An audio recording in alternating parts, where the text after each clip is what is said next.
अस्सलाम वालेकुम। कैसे आप सब? उम्मीद करता हूँ सब ठीक होंगे, अच्छे से रह रहे होंगे। ब्लड थिनर के बारे में आज हम बात करेंगे। आपने अक्सर सुना होगा कि जो हार्ट के पेशेंट होते हैं उनको ब्लड थिनर दी जाती हैं। सो ये ब्लड थिनर मेडिसिन क्यों दी जाती है? इसके अलावा नेचुरली ऐसी कौन कौन सी चीज़ें जो कि आपके किचन के अंदर मौजूद हैं जिनमें ब्लड थिनर प्रॉपर्टीज़ हैं, जिन्हें आप इस्तेमाल करके फ्यूचर में अपने आप को हार्ट अटैक से बचा सकते हैं, अपने ब्लड को क्लॉटिंग से बचा सकते हैं, या फिर आप अपनी ओवरऑल ब्लड सर्कुलेशन को, चाहे वो लंग्स की या किडनीज़ की है, उसको बेहतर कर सकते हैं।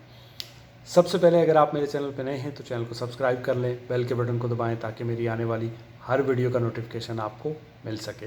तो चलिए चलते हैं टॉपिक की तरफ। होता क्या है कि अगर आप बहुत ज़्यादा मोटे हैं, अगर आपका वेट बहुत ज़्यादा है, आप बैठे रहते हैं, आपको शुगर है या फिर आपका ब्लड प्रेशर हाई रहता है, कोलेस्ट्रॉल ज़्यादा है, स्मोकिंग करते हैं, अल्कोहल लेते हैं, तो आप में बहुत ज़्यादा चांसेस होते हैं कि फ्यूचर में कहीं ना कहीं आपको हार्ट अटैक होगा। बहुत ज़्यादा प्रोन होते हैं। सो अपने आप को कैसे बचा सकते हैं? तो नेचुरली चीज़ें बताने से पहले मैं आपको थोड़ा सा मेडिसिन के बारे में बताऊंगा ताकि आपको बेसिक जो है वो समझ आएगा, तो अगली बात आपको समझने में आसानी हो जाएगी। होता क्या है कि जब आपके प्लेटलेट एक दूसरे के साथ चिपकते हैं, जुड़ते हैं, तो वहाँ पे क्लॉट बनता है। उस क्लॉट की सूरत में आपको हार्ट अटैक होता है। और वो जब हार्ट अटैक हो जाता है, जब आप हॉस्पिटल जाते हो तो डॉक्टर आपको जो है वो ब्लड थिनर देता है। अब ये ब्लड थिनर जो होती हैं वो दो तरह की होती हैं, एक एंटी प्लेटलेट होती हैं और एक एंटी कोआगुलेंट होती हैं। ये जो एंटी प्लेटलेट होती हैं ये कौन सी होती हैं? जैसे आप हॉस्पिटल गए, आपको डिस्प्रिन दी जाती है, आपको एस्प्रिन दी जाती है, आपको इकोस्प्रिन दी जाती है, आपको क्लोपिडो ग्रिल के नाम से एक टैबलेट आती है, ये दी जाती है। ठीक है।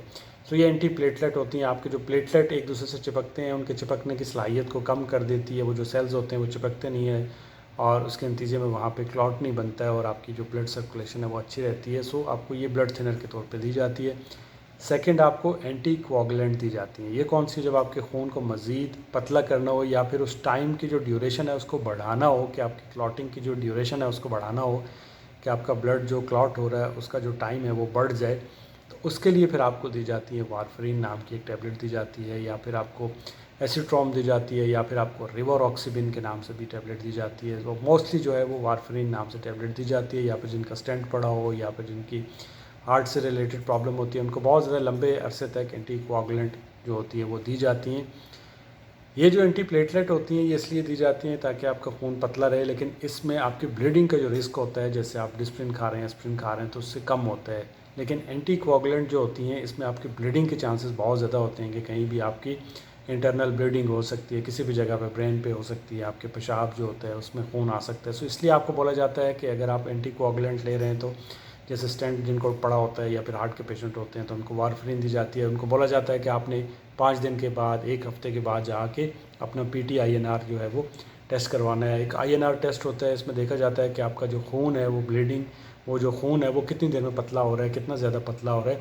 सो एक नॉर्मल इंसान का क्या होता है कि 1.1 तक नॉर्मल रहता है, उसको बोला जाता है कि आपने अपने INR को 1.1 तक रखना है। लेकिन जो हार्ट के पेशेंट होते हैं उन्हें बोला जाता है कि आपका 2-2.5 तक होना चाहिए और ज़्यादा से ज़्यादा 3 से कम होना चाहिए।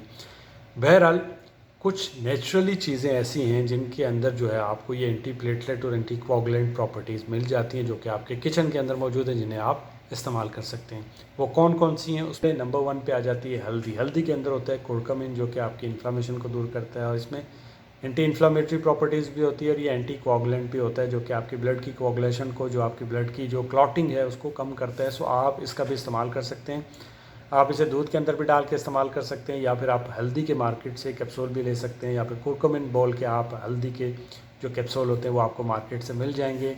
इसके और भी बहुत सारे फ़ायदे होते हैं। आने वाले दिनों में मैं इस पर भी एक वीडियो बना के आपको बताऊँगा। बहरहाल आप इसको खून पतला करने के लिए हल्दी को इस्तेमाल कर सकते हैं। सेकंड पे हम बात करेंगे अदरक की। अदरक जो होती है ये भी हल्दी की फैमिली से होती है और अदरक जो है इसको भी खून पतला करने के लिए इस्तेमाल किया जाता है। ये खून को क्यों पतला करती है? क्योंकि इसके अंदर होता है सैलिसाइलाइड। ये सैलिसाइलाइड हमें कहाँ मिलता है? ये आपको डिस्प्रिन टैबलेट के अंदर, एस्प्रिन टैबलेट के अंदर मिलता है जो कि इसके अंदर मौजूद होता है नेचुरली। सो आप इसका भी इस्तेमाल कर सकते हैं। आप इसे कहवे के अंदर इस्तेमाल कर सकते हैं, आप इसे सैलेड बना के उसके ऊपर डाल के, या फिर पानी जो है इसका गर्म करके वो भी ले सकते हैं। जैसे आपका मूड हो वैसे आप इसको इस्तेमाल कर सकते हैं। अच्छा, नंबर 3 पे आ जाती हैं सिनेमन। जो दार चीनी होती है ये भी बहुत ज़बरदस्त होती है। ये क्यों ज़बरदस्त होती है? क्योंकि इसके अंदर होता है कोमरीन।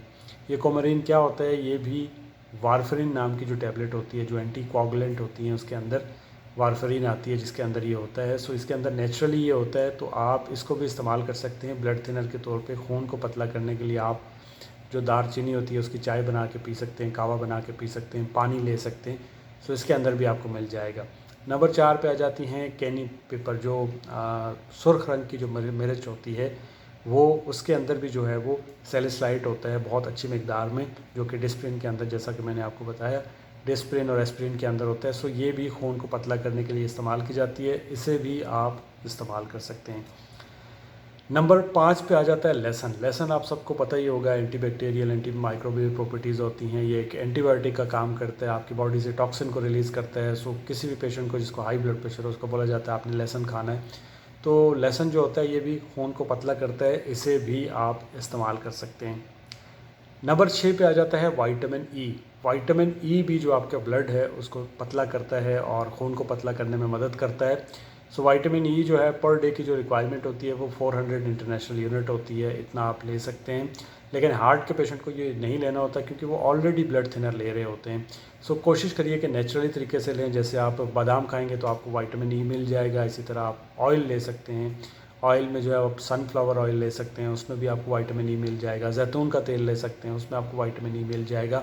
सो ये जो जैतून का तेल है या सनफ्लावर ऑयल है या फिर ये है कि बादाम है, ये भी ब्लड थिनर का काम करते हैं। सो आप इन्हें भी कम क्वांटिटी के अंदर यूज़ कर सकते हैं। इसके अलावा नंबर 7 पे आ जाता है omega 3 fatty acid. Omega 3 fatty acid भी खून को पतला करते हैं, इन्हें भी आप ले सकते हैं। इसके भी आपको मार्केट से कैप्सूल मिल जाएंगे, ओमेगा 3 के नाम से आप बोल के ले सकते हैं। लेकिन ये भी हार्ट के पेशेंट को नहीं लेने होते। विटामिन ई और ओमेगा 3 फैटी एसिड हार्ट के पेशेंट को क्यों नहीं लेने होते, सवाल ये है।